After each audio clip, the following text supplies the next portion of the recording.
everybody. Nikki Burnett here. This is Taste Life Nutrition Radio. Happy New Year. Happy New Year, everybody. I'm amazed we made it through 2020. Yes, we did.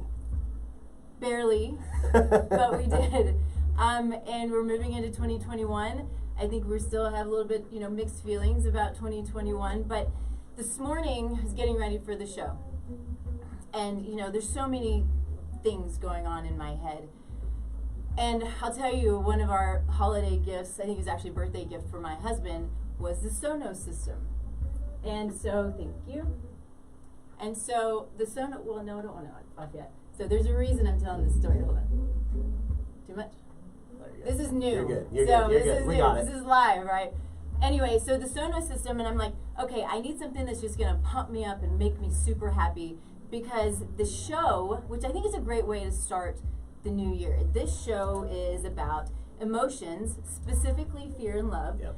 But there's so many emotions going on in so many people, and I think a lot of fear and love is in that. And so my favorite station on Pandora is Bob Marley's Three Little Birds. Yeah. And so my plan is, this is why this is new, my plan is to have this song in my head at all times. Because it makes me happy. It's one of my very favorite things. So I will turn it down now because I don't want it to be distracting. But I just think that it is just really, I need to turn it all down.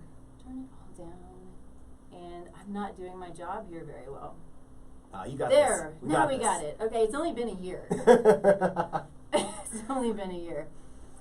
So anyway, what are we about? What is Taste Life Nutrition Radio about? Well, we're about everything health and wellness, but that's so broad, right? And we want to bring to you goodness and truth, and really that's the key. We want to bring to you the truth because there's so much confusion and misinformation out there, whether it's about our physical health, our mental and emotional health, our nutrition, what our bodies need, what they don't need, what's good for us, what's not good for us. And so that's what this show is, and we want to have a ton of fun too. And we want to, bring goodness, we want to bring truth, we want to bring light.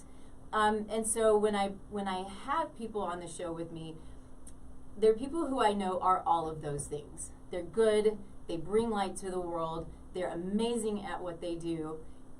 And so today we have Matt Lowe. So Matt Lowe is a great friend. I actually met you right as I was starting my business 6.5 years ago. Has it really been that long? I know. Wow.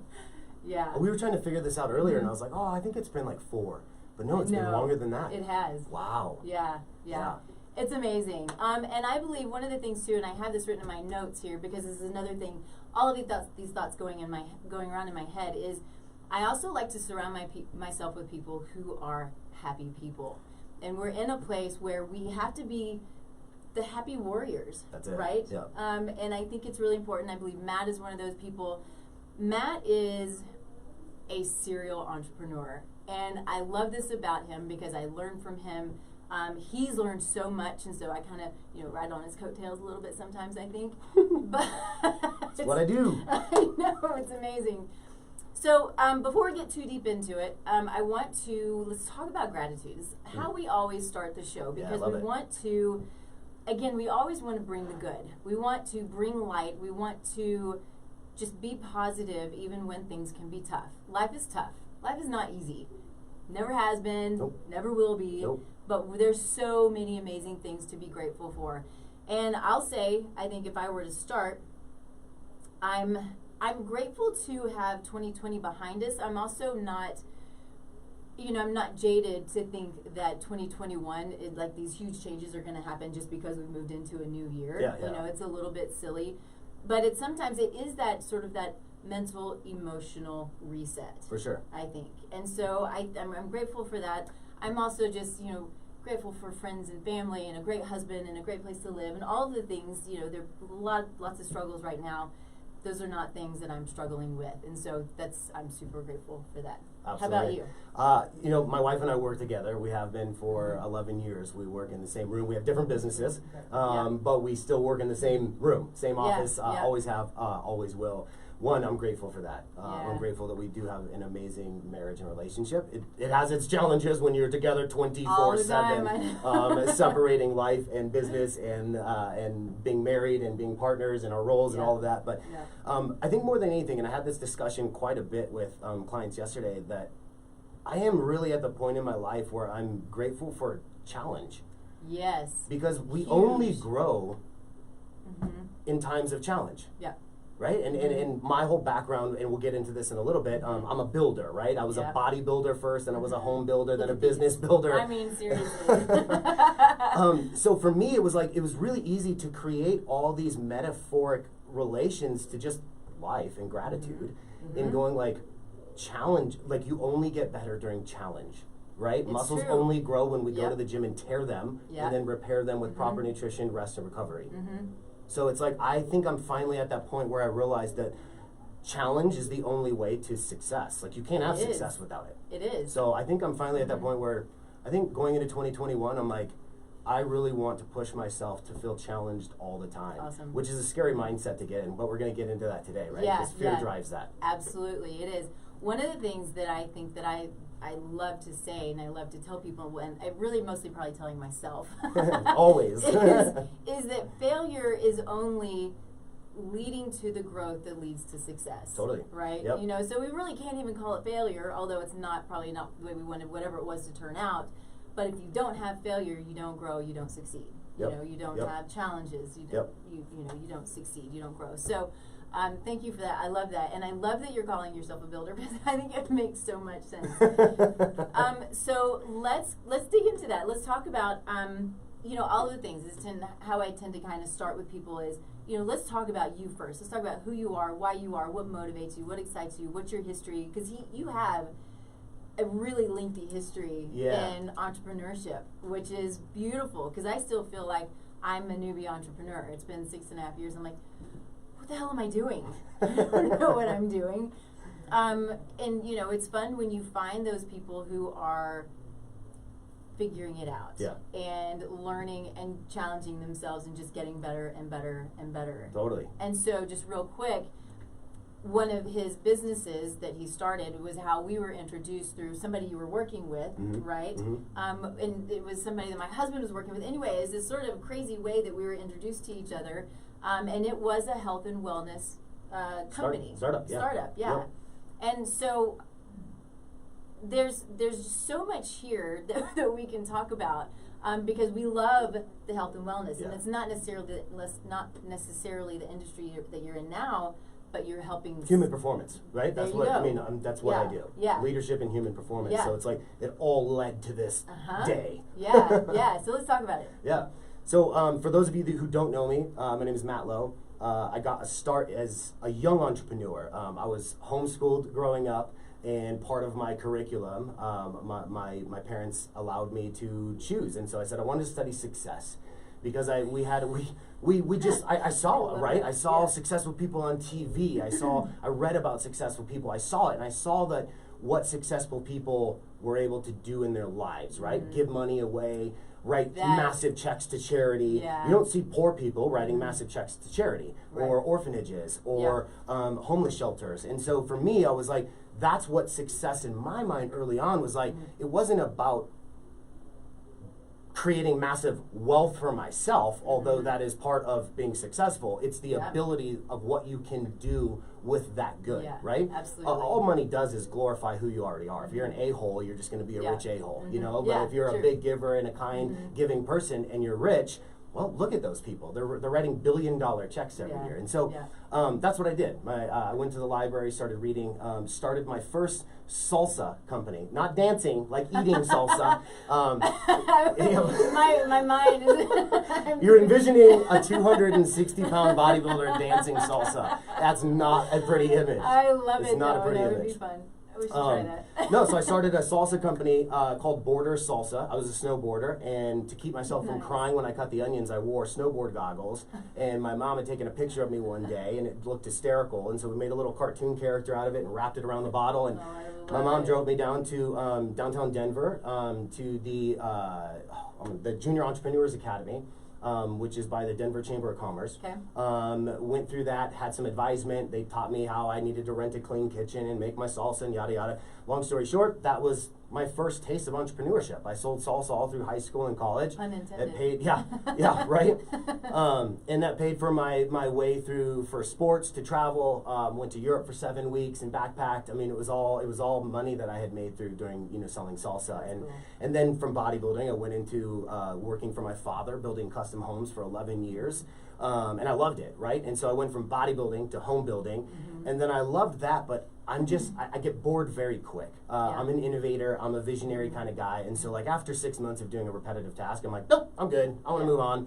I think I had 17 different jobs in high school, truthfully. Wow. I mean, we joked about it in my family because it was like every 3-4 months I was getting a new job, and I would just quit because I'm like, this is it. Like, I've mastered this role. I'm like, well, I'm off to something else, and I wanted to keep learning. I was just obsessed with learning, and that's really where this love for entrepreneurship came. And then fast forward out of that, after I left my father's company building, I went into building startups, raising funding. I've raised millions of dollars in funding. I've been a part of 9 different startups. Some are owned, some I've been a part of a team. Some have been successful, some have been epic failures. But all of that, all of the failures and everything led to what we're doing today. They all became pieces of the puzzle that we call Founders Atlas and the lifestyle that we live today.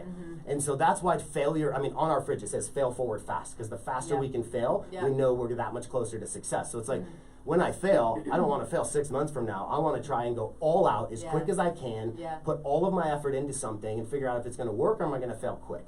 And a lot of people, and even myself, early on when I failed, it knocked me down for like 6-7 months. Yeah, it can bring you down if you let it. Yeah, and so for me, it was really about developing myself, right? I started to focus on reading books early on about like how to make money and how to do this and how to be, build this thing and build that. And then I came across John Maxwell. And I'm absolutely obsessed with John Maxwell. He's probably the biggest author in the world on leadership development. Worldwide. I mean, he's got 107 books, 27 are best-selling. He sold 60-something million copies. I mean, it's just amazing. And what I realized was all of his books talked about internal growth. And I had been focused for so many years on learning skills so I could do this and do that. But it wasn't about me developing my mind. It was about me trying to get a new tool, buy a new software, get the newest phone, buy the newest app, get the newest car, have the nicest furniture. All these external things that I felt like I needed to make myself successful. And really, it was just leading me down this obsession with anxiety and depression, because the more we have, the more we worry about losing, right? And subconsciously we start to think about, oh my God, I have to make money to pay my rent, my bills, my this, my cell phone, my car payment, my this, my gym membership. And then we're just living to make money to pay bills, right? And so it's a hard place to be. It's no fun. So that's really the background of us. And now what I do with Founders Atlas is we teach systems, strategies, and tactics for small business owners. And so we really help them understand how to sell their expertise to the marketplace, and the marketplace being people. And there's a lot of different strategies and systems and tactics. And if you don't use the right combination for your business and your offer or product, and paired that to the right audience, then it doesn't work. There's not one simple success stream where if you do this, this, and this, everybody will be successful, right? And that's what a lot of what we see in the world of business now. A lot of these what I call flash marketers, right? They sell the system. Everybody can make 6 figures if you just do X, Y, and Z, and it's like, well, that's not true, right? It's like that's what gets me, and taking a little bit back to the nutrition, the health and wellness. And I've said this a million times. It makes me crazy when people write a book or they have a program and it says this fits everybody. Everybody needs to do this because it will work for everybody no matter what. And it's crap. And I don't think is there any situation that you can think of where one thing works for every person? Breathing. Okay, breathing works. That might be it. That might be it. And when we stop breathing, that happens to all of us at some point too. It does. It will, and it will. So, but anyway, and I didn't mean to interrupt, but I think it's such an important thing to understand is we all have our our world, Totally. internally and externally, and it's different for everybody. I don't care if you live together, if Yep. you're under the same roof. Yep. There's so many differentiators in health and wellness, in business, in life, in the way that we react to things, and why we react to things, in our experiences, in our genetics.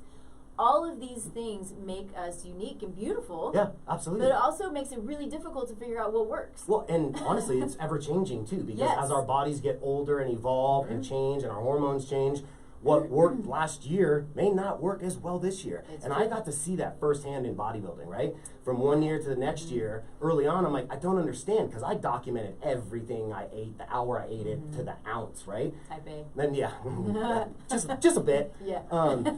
But it was weird, because as a younger bodybuilder, I started to realize that from year to year, I'm like, my body didn't look the same, even though I did the exact same things. And as I matured and gained knowledge in the world of nutrition and bodybuilding, I realized, oh wow, it doesn't work, because I'm not the same as I was a year ago. Yeah. My environment changed, my job changed, my stress changed. That Stress majorly is a factors big one. the fat.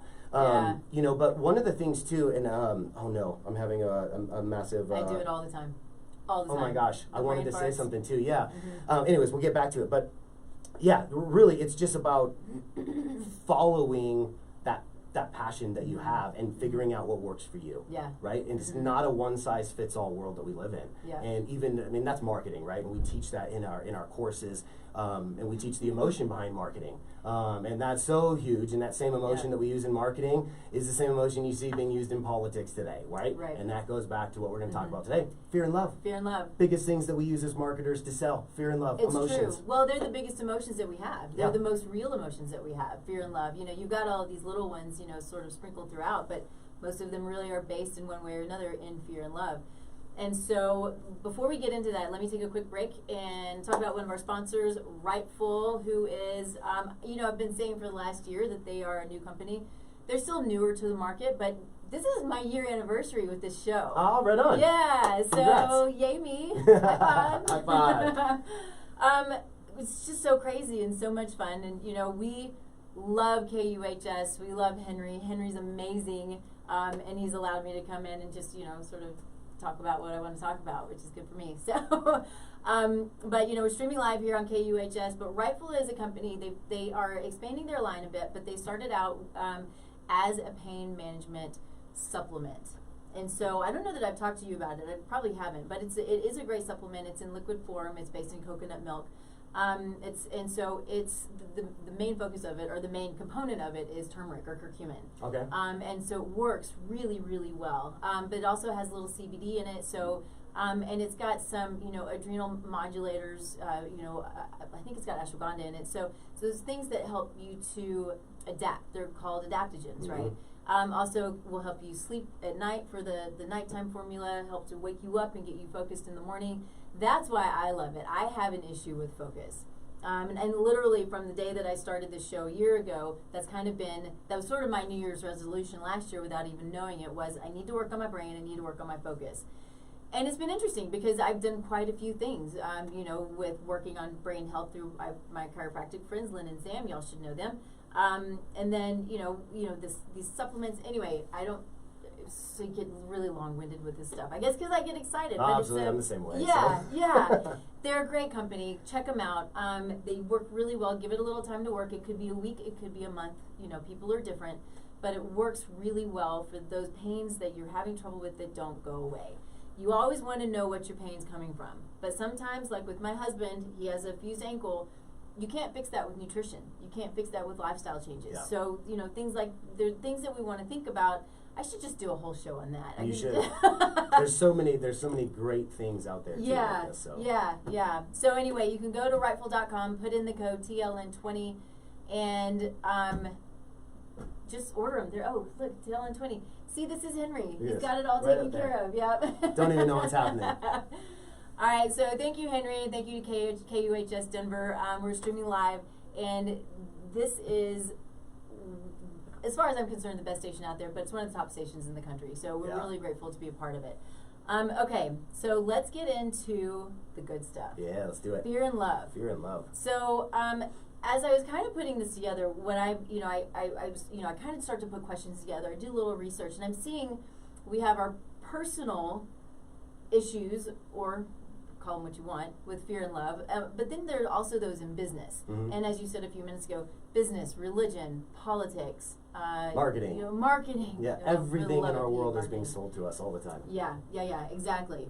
And so it doesn't matter to me really how we go about this, but I think that there are not differences, but I think it's important to address fears and love with us as people, but then what is out there and what we're being inundated with, which can be good and bad. For sure. Yeah.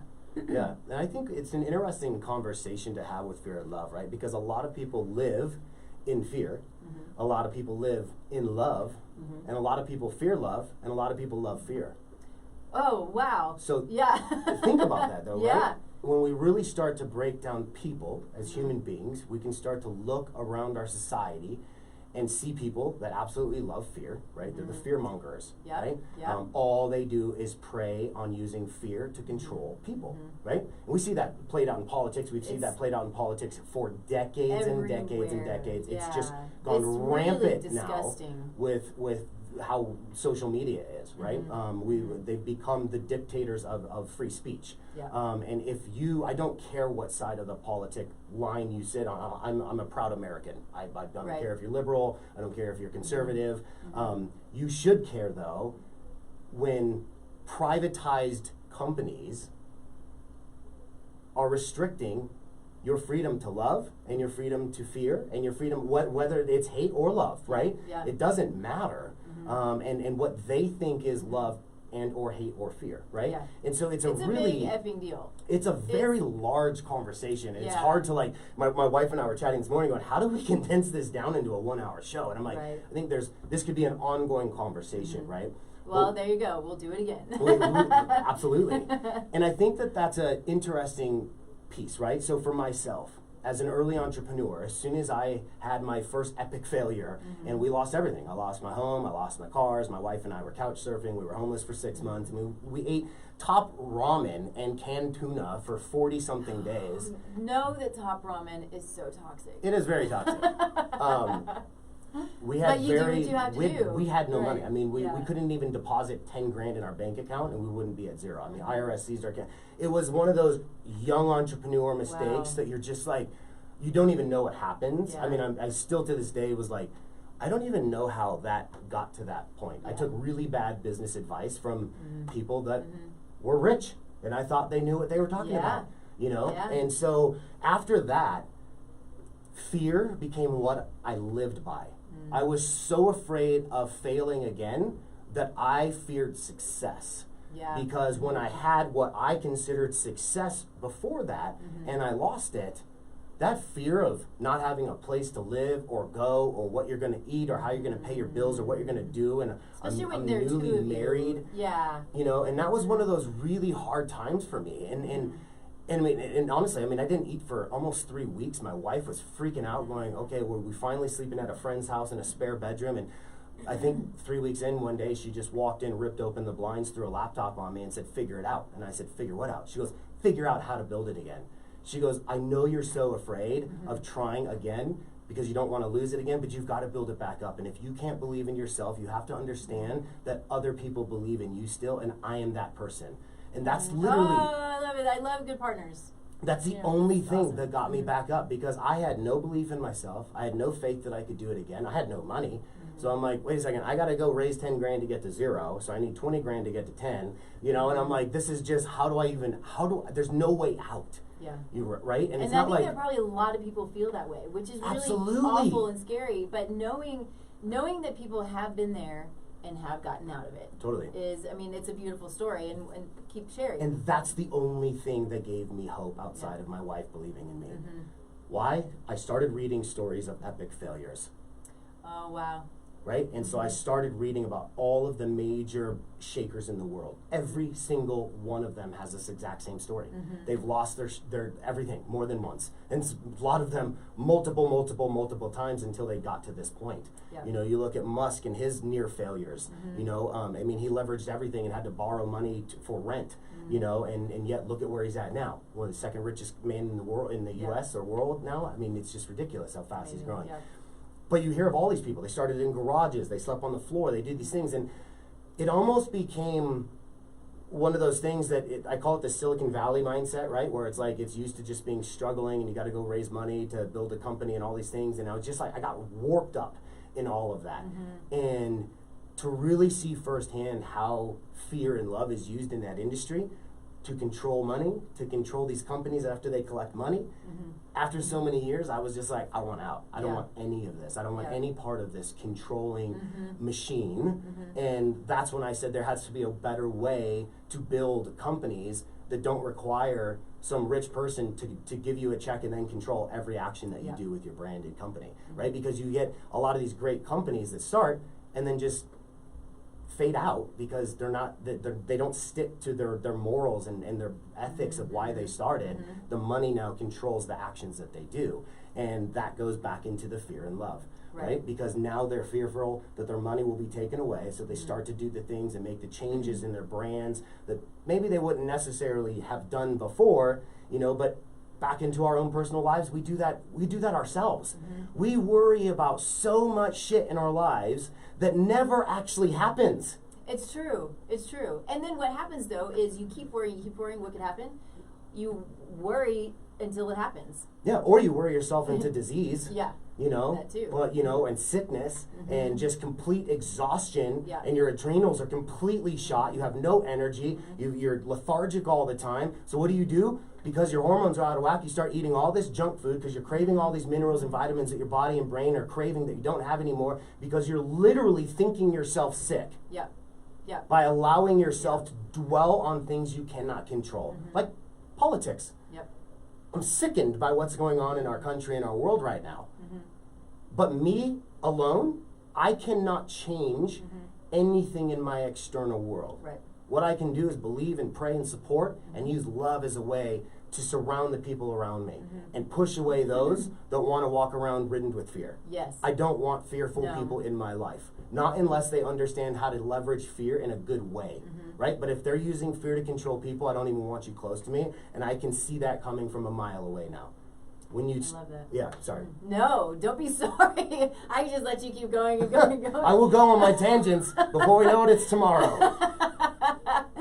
That's the great thing about this show is when we start to get going, we get to that hour end. I'm like, no, wait, we have so much more to talk about. Oh yeah, absolutely. And and I love that. But anyway, so I do want you to keep going. But the things that that I'm curious about, your experiences, and then the people that you work with and their experiences, and how the emotions, how the love and fear can drive you, how it can shape your daily life, your yearly life, your business, all of the things. Yeah.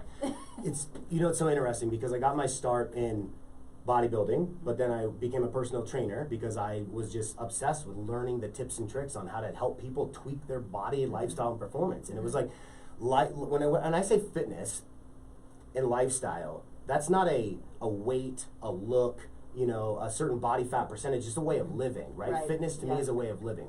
Bodybuilding just became my passion because it gave me a goal every year to push myself. And I'm a 2-time Mr. Natural Colorado, and so we could only use nutrition to manipulate our body composition and understanding macro cycling and mineral cycling and all of these things to manipulate the thickness of your skin and your water and all of the different stuff as you come into a show. It's just insane. But then I realized that same ideology transfers into every area of our life, right? And especially in business. There's a lot of people small business owners that just struggle. And it's almost as though, like, when I watch them now, I'm like, wow, you do this to yourself by your own limited self-thinking, and now you've manipulated your own shitty ways of thinking into your small business, and that's prohibiting your success and your growth. Why? Because truthfully, it comes down to a lot of small business owners don't truly believe that they can achieve and accomplish the monetary goals that they want for their business. Why? Because they have not developed their mind for success. There is a massive mind shift, and I don't know if I told you this, I actually wrote a book last year, never ended up publishing it, but we will publish it this year, and so we decided to take some extra time after we sent it out to a couple thousand people, got some really great feedback, but it's called The Mind Shift for Success. And it talks about the fundamental principles that have to happen in a person's mind when we decide that we want to actually be successful. because it's a different way that we think. It's a different way that we carry ourselves. It's a different way that we talk. We have a different tone. We use different inflections. We use different words. All of these things change when I walk into a room. Think about it. If I walked into a room and I had my head down and I slouched and I was like, hey, Nikki, how's it going? My name's Matt. This is who I am. Or I walked in with the personality that I have, my chest up, I'm a big guy, I've got a big personality, I can take over a room no problem. I can take it from any type A in a room, and it pisses type A's off, right? But it's a control mechanism, and you can learn these tactics, right? To be able to portray your message, sell your product, sell yourself. We sell ourselves when we're dating people. Constantly. That's selling. Yeah. And yet we don't teach people how to actually properly sell our services and ourselves, right? And selling, and I don't want to, this is so hard because I know we're short on time, so tell me when I need to stop. We've still got 30 minutes. Okay. Yeah. So one of the things with selling, right, and it doesn't matter what you're selling, whether you're selling yourself, whether you're selling an idea, whether you are selling, and I'm going to piss some people off, whether you're selling religion, because you do. I think you sell everything, really. Everything is being sold to us at all times, right? Not necessarily being sold in a monetary sense, but in an emotional sense, right? If you want to find peace, find religion. If you want to find, success, build a company. If you want to be happy in a relationship, find somebody that, you can commingle with, that you guys thrive with. But we don't actually teach each other how to make sure that I'm loving my wife the way that she receives love, right? And so every couple that we know, love language. Totally. We just bought books for everybody that we know that's married, the 5 love languages for Christmas, because I think it's so vitally important, especially with what we saw in relationships in 2020. A lot of relationships aren't used to being together 24/7 like Amy and I, so nothing changed for us. We were like, this is great, But we see a lot of tension in a lot of the people we care about's relationships, because they're bringing their work life home now, and they don't like their job, and so now they don't like their job, but they're at home, so they don't actually get to leave their job. They're now living where they work. It's not working at home, you're living at work, right? And that's why mentally a lot of people are just strung out right now, is because we are calling it, hey, working from home. Sounds amazing. It sounds amazing, but we're actually living at work. And so we can never disconnect. And for those of us that don't really like our jobs or have high stress jobs, it's right there where we're supposed to relax now. And with the person that we supposedly love and adore and want to spend our time with. And now all we do is end up nagging and picking at each other and all this stuff, right, that we see in relationships. And it's like, wow, if we just take a step back and realize that we need to be more intentional about disconnecting our emotions, because we can have stress at work, but I can't bring it home. Right? And a lot of us are. And then we're taking that aggression out, we're letting it build and build and build and build and build until boom, we see the numbers like we see now of domestic violence skyrocketing, triple-digit percentages in 2020. Child abuse, triple-digit percentages increase in 2020. This has to stop. And it all comes down to self-love. It all comes down. We don't beat people because we respect them and love them. Let's be honest. Happy people don't go around diminishing and tearing apart our cities and belittling and tearing apart other people. And we live in a rampant social media space where I can be a keyboard terrorist. I can be a keyboard bully. And guess what? And there's no repercussions for me. I literally just hit end and go grab my latte, my coffee, and go out and be a regular, normal human. Then when I go home, I can put this facade on, or what we call a filter on our apps now. And we live this filtered life, right? We are doing everything. We're doing everything we can to escape our own freaking realities. Because we want everything we don't have, and we can't be grateful and content with what we do. And then we wonder why we have a society going around rampant hating each other. On social media, we're seeing 9-year-olds hanging themselves and killing themselves due to virtual bullying. Well, that, and then you have your youngsters who are wanting to get plastic surgery so they look like their filtered self. What? What have we created? Yeah. We are trying to allow technology to replace the human mind and emotion, right? And we've seen this for years. And some of you will be like, oh, that's not true. Yes, it is. Hate to tell you that. I've been in the technology world for 23 years now. People are like, you're not old enough to do that. I'm like, well, I am 36 years old, almost to be 37, and I started when I was 12 and a half with my first business. So yes, I have been. And we see that when I got into the tech world, right? We started building apps and startups, and we started hiring the technicians. They're literally trained on how to develop software to become addictive. Yes. We know that. Like they teach that at every major do. technical university. And those are the same people that get hired to create the algorithms for Facebook, right? And if you haven't watched like social... I just saw it. Oh my gosh, I'm totally... Dilemma. Social Dilemma. Social Dilemma. There's a scene in there where one of the guys is dealing with depression and stress, and he's just in his room just feeling crappy, and then it swings back to the algorithm machines, right? These three guys in this room going, hey, John over here, and I don't remember if his name was John, but you know, he's feeling depressed. Let's push him some more of these ads. Let's show him some more of this over here. Let's show him some more of this over there. We are literally allowing the apps on our phone to manipulate the way that we think, which then completely changes everything in our emotions, our hormones, and the world around us, and we wonder why we're miserable. It's true, and something that I saw just this morning, it was a post, and I really hate it, you know, because I'm on the social media because of business, right? And absolutely, me too.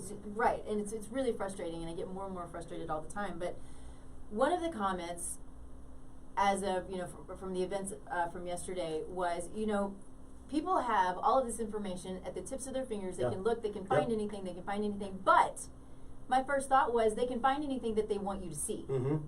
You're not getting information that you want. You're not getting, you know, information that is maybe true, maybe not true. If you look it up, you're getting the information that they want. And you're also getting information based on your geographic location, right? People don't understand how these search algorithms and geotagging works, right? So when geotagging, if I were to go onto, let's say, a big search engine, I'll refrain from using names. Sounds like Google.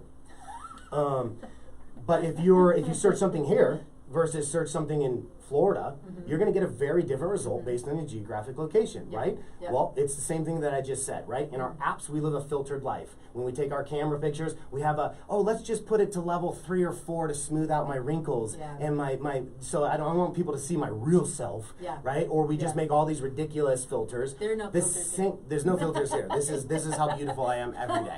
I did my hair. I woke up especially. I trimmed it and everything. But it's a filtered life that's being fed information to us, right? And we see this. I love world travel, right? And my wife and I have had the chance to go to a few different countries together, and it's amazing when we go to countries and watch the news there about America. They love it.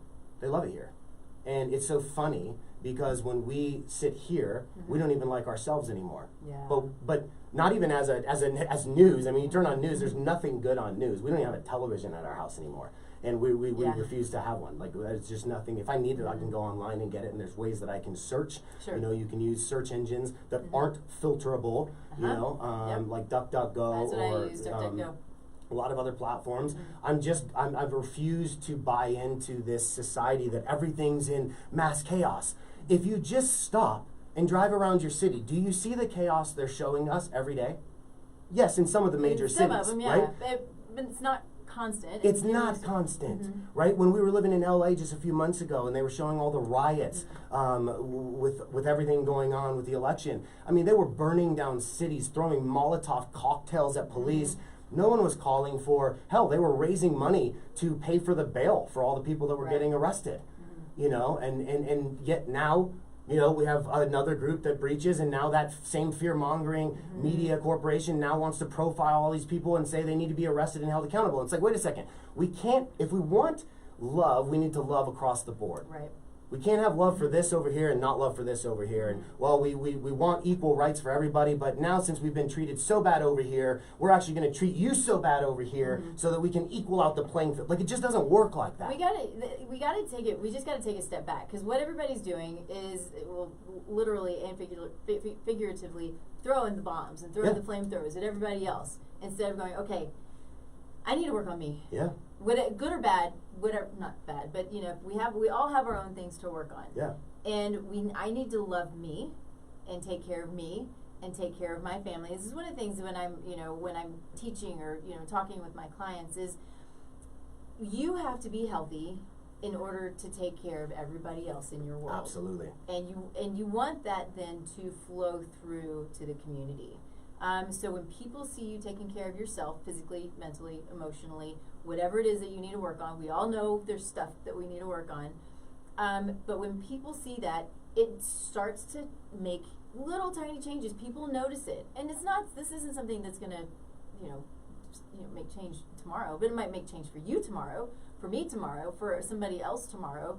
And then, then the family sees it and the family's able to then be healthy. And then that's just how you start creating healthy communities. Instead of freaking throwing darts at everybody else going, you're at fault, you're at fault, you're at fault. Yeah. I need to take a step back. I need to look at me and take care of me. Totally. I mean, at the end of the day, that's all we can control, right? And this is what I eventually got to the conclusion of for myself, and everybody's got to get there on their own. Yeah. I can lead a horse to water, but you can't make them drink. You hear that phrase a lot. Yep. We do that a lot in our business, right? I can show you the tactics, the strategies, and the tools, but if you don't actually go out there and pick them up and implement them and take action with them in your business and in your life, nothing will change. Right? Knowledge is not power. And I get in arguments about this with educated people all the time. Knowledge is not power. Applied knowledge is power. That's great. And knowledge is not intelligence. We have a lot of educated idiots in our country, and a lot of them as politicians, on both sides. Yes, on both sides, absolutely. Lot on both sides. And intelligence is not education, right? I know people that don't have degrees that are some of the most intelligent, worldly. I mean, I don't even know. I mean, I would borderline call them healers. I know that's a funky word for some people, but at the end of the day, I realized that all I could change was me. I could read the books, and nothing was changing. Nothing was changing. Nothing was changing. And I'm like, I don't understand. I'm doing what all these gurus tell me to do. Yeah. Read the books, take the courses, listen to the podcast, blah, blah, blah, blah, blah, blah, blah, blah. And then I'm like, okay, what am I missing? What am I missing? I went to the sales seminars. You leave 3 days after it, and you're just amped up, pumped up, ready to take on the world, and then you start looking around going, now what do I do? Yeah. It's the application where almost everybody fails, right? And why? Why is it? We buy a gym membership every New Year's. We get excited about, this is the year I'm going to get healthy. And then by January 2nd, we're like, shit. Never mind, next year. Right? It's like we only wait for the new year to start something new, or to think that that's, you know what, I can't start in December. I gotta wait till January 1st. Yeah, why would I start now with the holidays? And that's just bullshit, right? And that's why I tell people all the time, I'm like, if you're not gonna start right this second, like right when this radio show's over, if you're not gonna shut off your music and put on a podcast, an audiobook, and actually implement and take action on improving what is going into your mind and your mouth and your ears, then nothing's gonna change. It's true. Nothing's gonna change for you. And if you just listen to it, nothing's gonna change. Until you listen and apply it. Right? And that's really what took me out of living in this fear. Right? I was afraid of success because I was afraid of failing again. Yeah. Which is such a messed up thought process right there. I'm like, well, that's a horrible loop. Like, that doesn't end, right? If you think about it, that loop never stops. It's like a universal infinity that just keeps going and going and going. And so I'm like, okay, I've got to get out of this, right? And it took me completely getting stuck on the law of environment by John Maxwell that said, I need to leave my environment, right? And it's not that my friends were bad and this and that. I needed to be in a growth environment. And I was not in a growth environment. When I looked at my friends around me, the people that were close to me, even my business associates, we're all just stuck in this, I'm just trying to survive. And I'm like, but that's not growth. And so when I saw that, I was like, okay, what do we do? And that's when we decided we wanted to relocate, and we relocated to LA. Now we're back in Colorado in a transition to Texas. And then transition to Thailand. We'll get there on a future podcast. But really, that's what it came down to. So. Okay, quick break. Yep, let's do it. We have another one of our sponsors, Zymogen. Do you know Zymogen? The name sounds super familiar. I feel like we've talked about this before. We might have. So they're a company, they've been around a long time, but they are a professional line of supplements. There are a few lines that I use. This is not my only line, but I do love them. They're data-driven. They've got lots of science behind their products. If if there's anything that doesn't come out properly, they pull it and they redo it. And everything about them, it's clean. And I love the science. Anytime there's a new product, I'll go to a seminar or even just read their information, and they are able to back it up. And the stuff works. It works really, really well. So Zymogen, so they have created their own ordering system. So Whole Scripts is their ordering system. So you can go to my website, which is tastelifenutrition.com. I talk too fast. Everybody's like, slow down. And you can put in, click on the link, so it's at the bottom of the page. Click on the link and you put in the code Radio5 and you'll get a discount. But you can look through, some of my favorite products are their brain products. And I use them for workout, for focus, specifically this ATP Ignite workout. I love it. It's got a little caffeine in it, but the caffeine in it is created in such a way that you don't get the caffeine, the crazy caffeine up and down. It's sort of extended and helps to focus. I just love it to pieces. So anyway, great company. I love these guys. And let's move on. So we're streaming live here, of course, at kuhsdenver.com. So, awesome. Okay, what next? So, kind of the notes that I have here that I know we've hit on so much, I don't really know what we haven't hit on, but I think, maybe if we talk about, perspective, that's exactly what I was thinking, perspective around whether it's a situation or your life or your perspective even on love and fear itself. Yeah. And the awareness, being aware of yourself, being aware of your environment. I think so many people react. Without we live in almost a fully reactive society. Yeah, it's yeah. awful. Instead of, I have a dog that does that. I have a dog that thinks and a dog that just reacts to everything. I would hate to live in that world. I know which dog you're talking about. Anyway, it's interesting when you can see that, but I know a lot of us we do that, and it's not always it's unintentional. Obviously, when we're just reactionary, but I think it's creating the habit around being intentional and not being reactionary, and especially when it comes to love and fear and business. Yeah. Perspective. That's a really I love talking about perspective because so many people, and especially, and I use the politics as just a simplicity to explain the principle of perspective. We live in a world where if you don't believe what I believe, then I'm going to now hate you, right? I can no longer just agree to disagree and still love each other as people. Like, we're literally seeing friendships, marriages, relationships, partnerships completely be destroyed because we have different political ideologies, right? And so I had this discussion with a friend of mine. We are very opposite. And we actually came to a really interesting conclusion, and neither of us expected that. I think we both thought that this was going to end just like everything else because it got very heated at one point. And we talked about standing on the sidewalks across the street from each other. And if we put our goal of what we were trying to achieve in the middle of the street, right? So that we're both looking at it.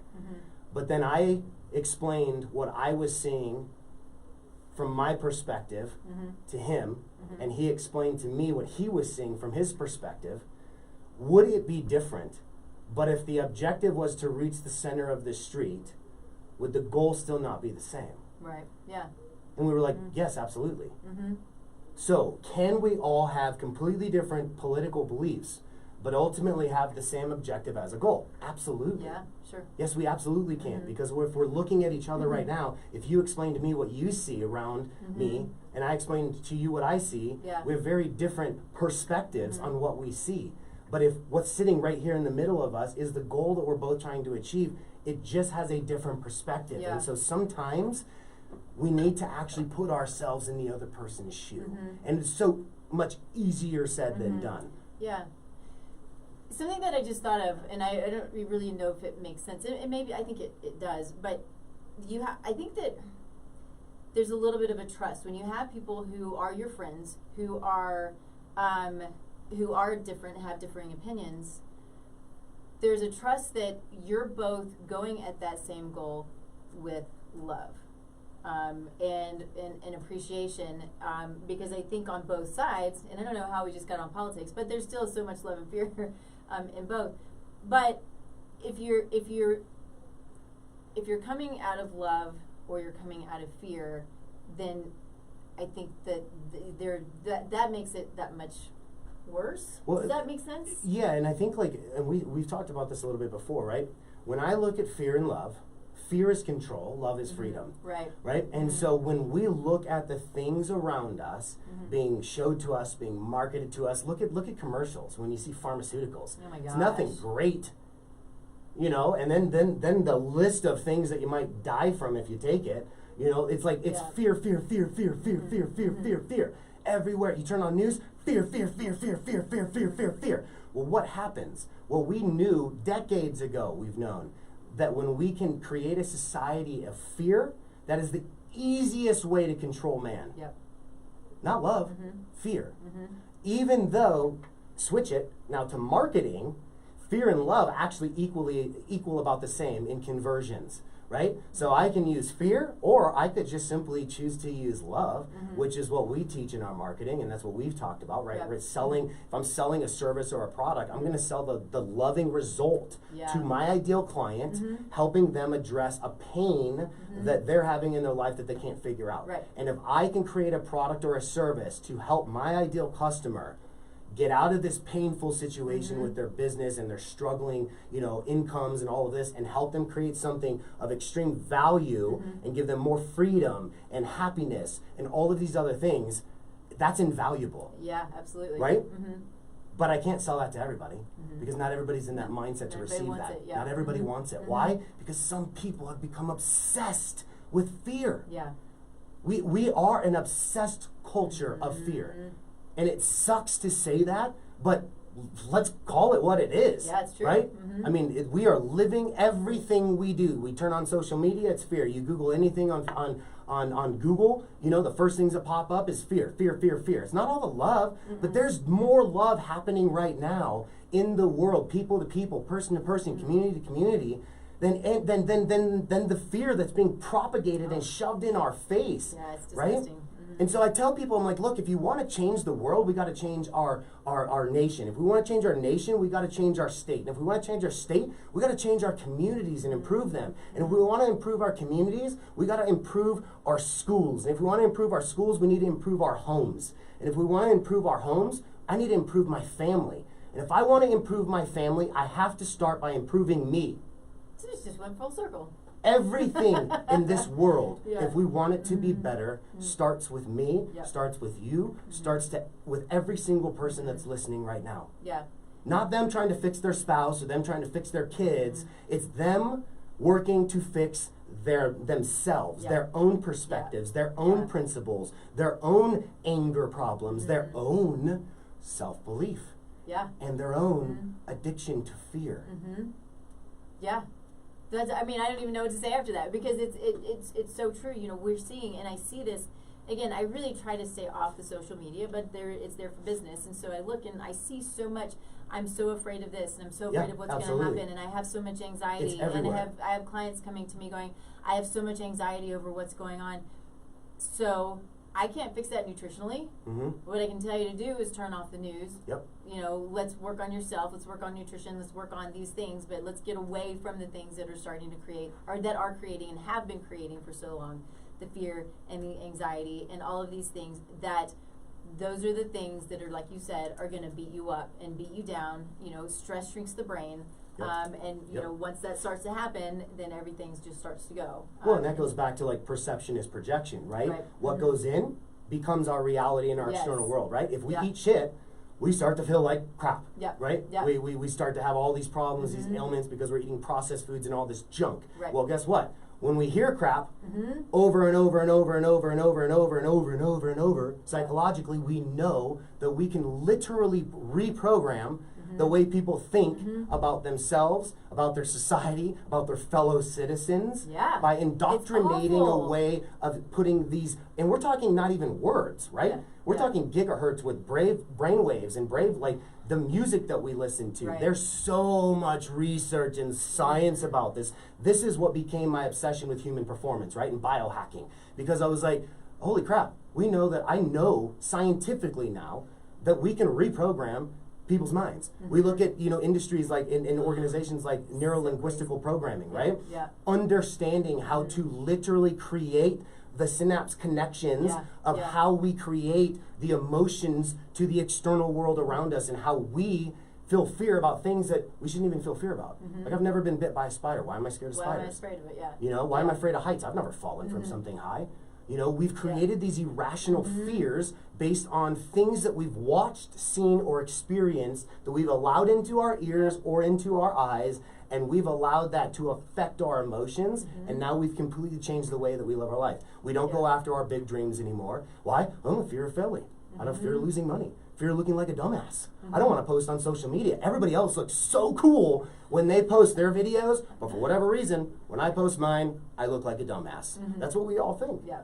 And I'm not saying everybody falls into this category, because people are still making videos, but when I'm working with my clients, 9 times out of 10, I'm like, why aren't you making your marketing videos? Why aren't you sharing your knowledge online? Why aren't you going out? I don't want to be like made fun of. I'm like, I was told, I made a comment on a political feed, right? I was curious. I made a comment because I'm like, dude, there can't be this much hate out there. It was a loving post, Nikki, and it literally just said, my heart hurts for the country, this and that. Like, there's so many different people being persecuted for their beliefs, their religion, yada, yada, yada. I was told to kill myself 16 times in less than 30 minutes in my DMs. Ask my wife. I had 480 private DM messages. Who does that? And I told my wife, I said, could you imagine if I was a person that was already struggling with belief problems and depression and already at that brink of just like, what's the point of this? Yeah.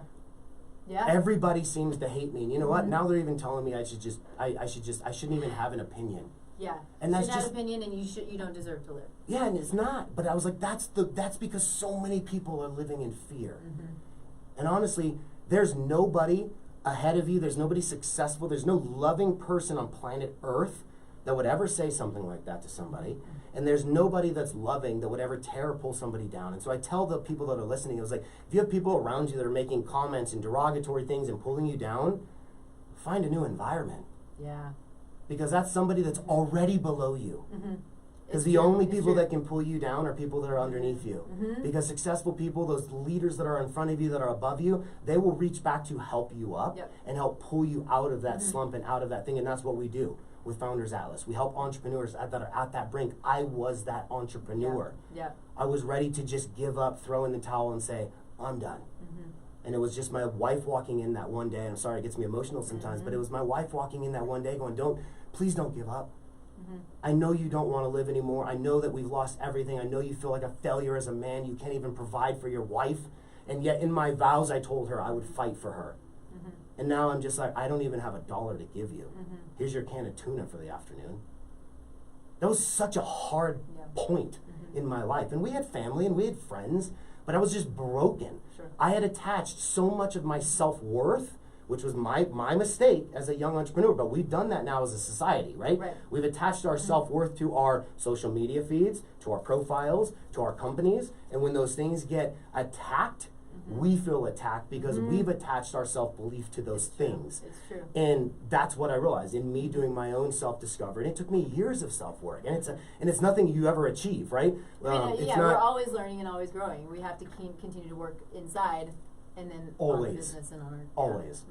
So I just say, for anybody listening, it starts with you. It starts with you deciding that you've had enough of the suffering and the pain that you've put yourself in. You're allowing yourself to be addicted to these apps, to these feeds, to the news, to all of this information going in, and only you can filter it out. Awesome. Perfect. I want to add one other thing, because years ago, do you know who Dennis Prager is? Yeah, absolutely. I love Dennis Prager. What did you? I mean, I just think he's the smartest, most brilliant, neat, kind guy, right? Man, my dream is to smoke a cigar with Dennis Prager. I would smoke a cigar with. I would love to do that. That'd be amazing. I met him once, and I was like a little child going, "Oh, you're this big dude." Anyway, I say this, and it's going to sound a little hokey, and I don't really care, because he's got a talk radio show, and every week he has what's called the Happiness Hour. And it was from him that I learned to be intentionally happy. And I say that, and I think it's so important, because it's still, I'm not always happy. I was a little bit sad today. But I put on Three Little Birds. Love Bob Marley, and it made me happy, and it helps me to get happy, and helps me to look at myself, look at what I'm surrounded by closely, you know, amazing people, amazing friends, amazing business mentors, all of these people who are so good, and it gives me, well, it makes me happy, you know, and so being intentionally happy no matter what creates goodness, creates happiness around you. If you're not happy, people around you are not going to be happy. You feed off of each other. It's called energy, and it's the way that it works. So I wanted to put that out there. We are at the end of our time. I want you to talk about how you can be found. How can I be found? In a dark alley. No, just kidding. You can get a hold of me. My social media handles are I am Matt Lowe. That's I am Matt Lowe, or foundersatlas.com. I'll give my personal email, mattlowe@foundersatlas.com, for anybody that would like information. We've got tons of resources for those of you that are maybe like, oh, that sounds easier said than done, Matt. Like, I don't even know where to start. That's awesome. Reach out to me, send me an email. I can help you get started. We have thousands of resources that we give away for free. So I'm not trying to sell you anything. I know. I will literally give away anything that we have as a resource, absolutely free to anybody that wants it. But we also have, premium programs for entrepreneurs, startup companies. I really love working with entrepreneurs because they are the change makers, right? Their products and their services are what help reshape the love and happiness that we have in our world. And I am obsessed with lifestyle performance, all things. And everything that we're incorporated with is just about improving your life, improving your happiness, improving your joy, and improving your freedom, lifestyle, and income. That's awesome. Yeah, it's perfect. So I love this show. Thank you so much. Thank you for having me. So grateful. Next time we're going to have Matt on, and Amy. Yes, that's my beautiful wife. Yeah, she's amazing. So you can find me, obviously, Taste Life Nutrition Radio. Everything for me, website, social media, is all Taste Life Nutrition. Check it out. You can go to my website. You can fill out a form. It's just a quick health assessment. I'll reach out to you personally. We'll talk about it. We'll see, if there are changes that we can make, or if we need to go a little bit deeper than that. So I would love to chat with you. I hope you all have such an amazing 2021. We have so much to look forward to. Work on yourself. We all need to. We all should. And we'll see you in a couple of weeks. See you later. See you.